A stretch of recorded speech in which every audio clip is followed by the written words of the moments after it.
Now we are going to start with a new chapter, that is D and F block elements.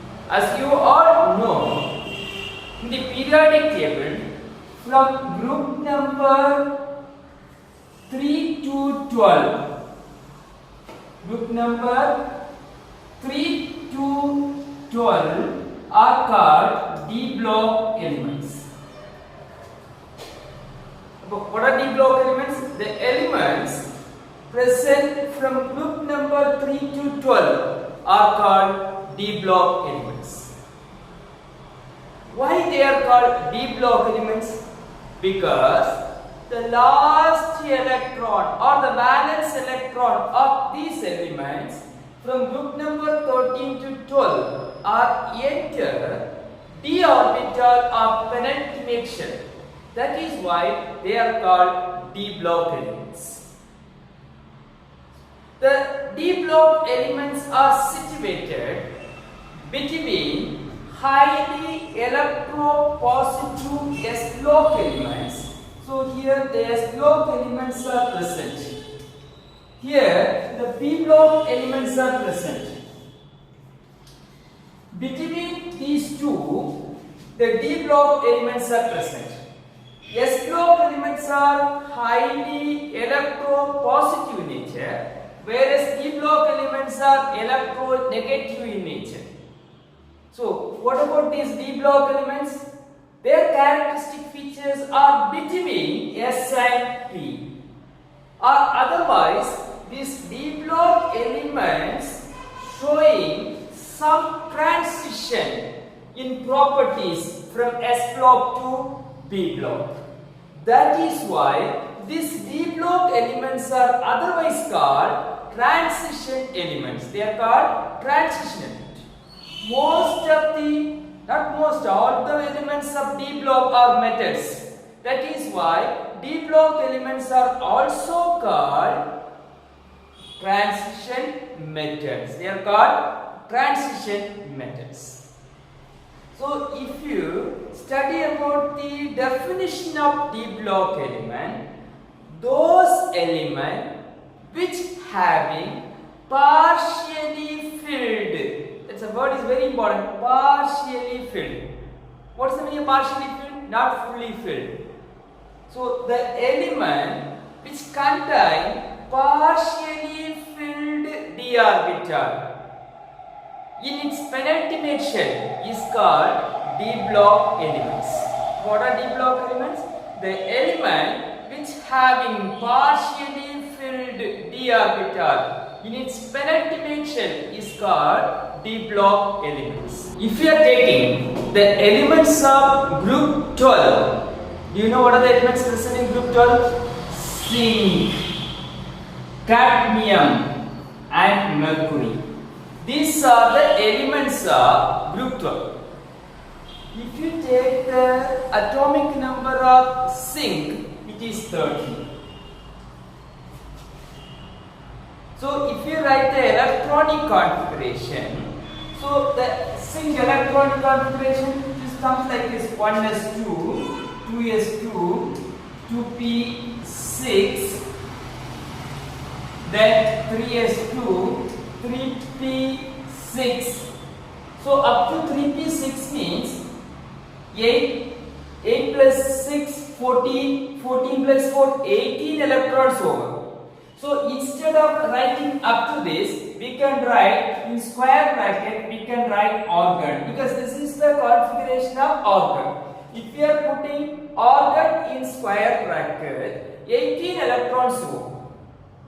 So after 3p, you know which orbital will fill? 4s2 orbital will fill. So 18 plus 2, 20 electrons over. So our zinc having 30 electrons. So now 20 electrons over.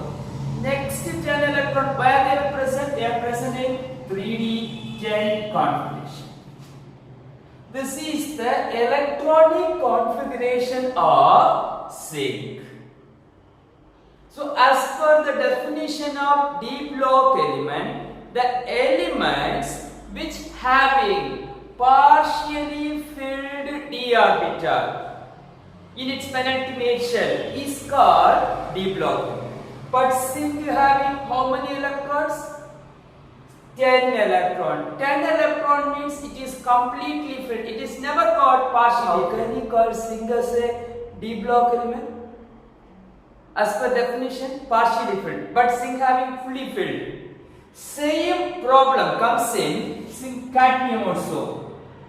Same problem comes in mercury also.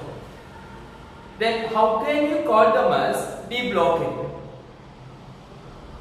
So it's a very important question. Zinc, cadmium, mercury, they possess D10 configuration, but even then they are called d block elements. Why? The answer is because they are the nth member of the series. Memorize this word, nth member. So they are present as an nth, but most of the characteristic features are resembles with the d block element. Since they are the nth member of the series, zinc, cadmium, mercury is also considered as d block element. About d block element, so zinc, cadmium, mercury, how can you call them as a d block element? Because they are the nth member of the series. They are the nth member of the series. But if you are come to the this zinc, cadmium, mercury, these are present in group 12. What are the elements of group 11? If you are taking group 11, so there copper, silver, gold. These are the elements of copper, silver, gold. The electronic configuration of copper, if you write, so argon, here argon, then 4s1 3d10, because the atomic number of copper is 29. This is the actual electronic configuration of copper, but here also you have a d10 configuration. Can you call it as a d block element? No, but it is a d block element. Why? So that is why the definition of d block element is like this: the elements which possess partially filled d orbital in its ground state or in any one of the common oxidation state is called d block element. What is d block element? What are d block elements? The element which possess partially filled d orbital in its ground state or in any one of its common oxidation state. Copper, the common oxidation state is Cu2 plus. Cu2 plus means we have to remove 2 electrons. The first electron from 4s orbital will remove. The second electron from 3d10 will remove. So d9 configuration. So copper in its common oxidation state, it having partially filled d orbital. Therefore, it is called d block element. The same definition or same explanation we can give for silver. We can give for gold also. So these are the very two important questions. Zinc, cadmium, mercury, they possess D10 configuration. Why they are called d block element? Because they are the nth member of the series. Same problem, that is copper, silver, gold. They are also having D10 configuration, but they are called d block elements. Why they are called d block elements? Because in their common oxidation state, they are having partially filled d orbital. Therefore, they are called d block elements. The first row transition series. So, do you know what are the elements present in first row transition series? Scandium. So, if you are taking the elements are scandium, titanium, vanadium, chromium, manganese, iron, cobalt, nickel, copper, zinc. These are the elements of first row transition series. So the scandium atomic number is 21, 22, 23, 24, 26, 27, so 25, 26, 27, 28, 29, 30. Now if you write the electronic configuration, so as I already told you, if you are writing organ, 18 electrons over. So 4s2, 20 electrons over. Scandium having 3D 1 configuration. If you come to titanium, again organ, 18 electrons over. Then 4s2, 20 electron over. 3D 2.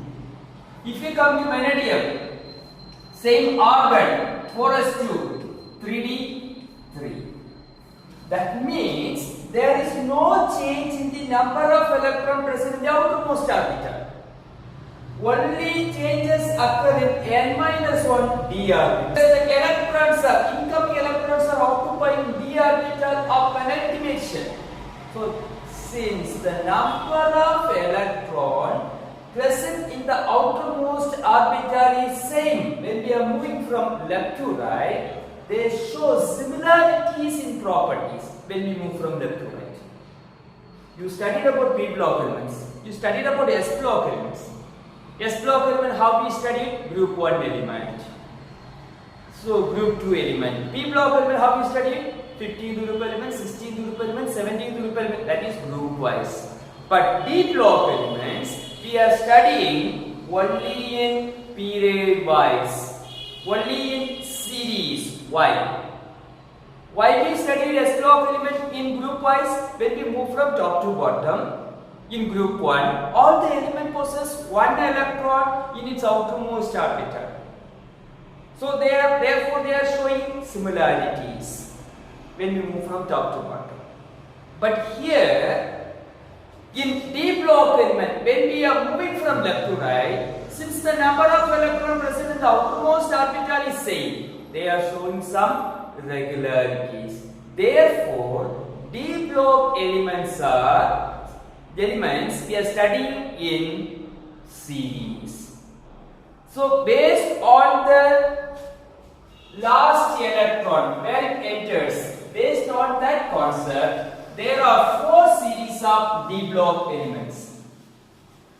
They are 3D series. If the last electron enters 3D orbital, then it is called 3D series. If it is enter 4D orbital, then it is called 4D series. If it is enter 5D orbital, then it is called 5D series. 60, then it is called 60 series. Like that, we are having 4 series of transition element. This is called first row transition element. It is called 4D series is called second row transition element. It is called third row transition element and fourth row transition elements.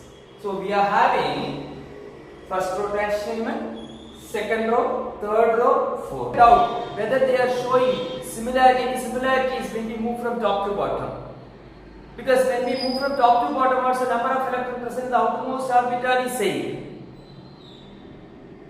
The problem is here lanthanoid contraction and actinoid contractions are coming.